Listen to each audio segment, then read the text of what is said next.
Welcome to today's news discussion. I'm Sarah, and joining me is Sean. Hi, I'm Sean.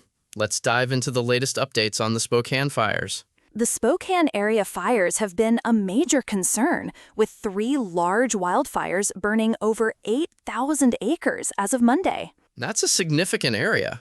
Have the fires been contained at all, or are they still spreading? They're still uncontained, but there have been some positive developments. For instance, 14 people who were previously unaccounted for have now been reached. That's a huge relief. What about the overall impact of the fires? Have there been any updates on the displacement or damage? Yes, the fires have displaced tens of thousands of people and destroyed hundreds of buildings in Spokane, which is Washington State's second largest city. That's devastating. What's the current situation like for those who have been displaced? The reporting indicates that the wildfires near Spokane have been ongoing since last weekend, causing widespread disruption. The exact number of displaced people isn't clear, but it's in the tens of thousands. So, what's being done to combat these fires? Are there any updates on the efforts to contain them? Actually, there's been some positive news on that front. Cooler temperatures have aided firefighters in battling the 3 wildfires. That's great to hear.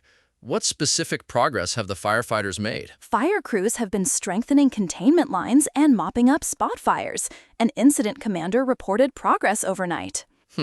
That sounds like a crucial step in containing the fires.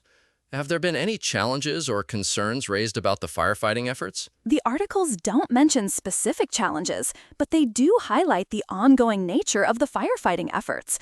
The fact that they're still working to contain the fires suggests it's a complex situation. Right. And what's the current situation like for the people who have been forced from their homes? Are there any updates on relief efforts or support? The reporting focuses on the firefighting efforts and the immediate impact of the fires. However, it doesn't go into detail about specific relief efforts.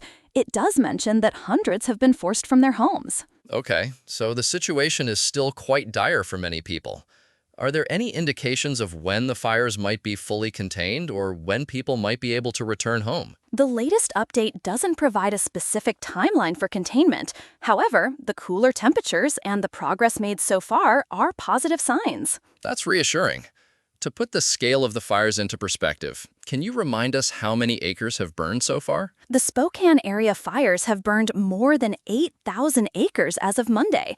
To give you an idea of the scale, that's a significant area, roughly the size of several thousand football fields. Wow, that's a striking comparison.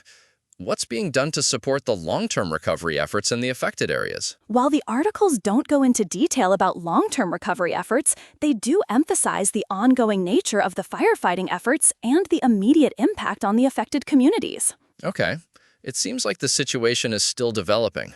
Is there anything else we should know about the Spokane fires at this point? The key takeaways are that the fires are still uncontained, but that there have been some positive developments, such as the cooler temperatures and the fact that 14 previously unaccounted for people have been reached. All right. Well, it's been helpful to get an update on the situation. Thanks for walking us through the latest on the Spokane fires, Sarah. Thanks, Sean. That's all for today's discussion. Goodbye.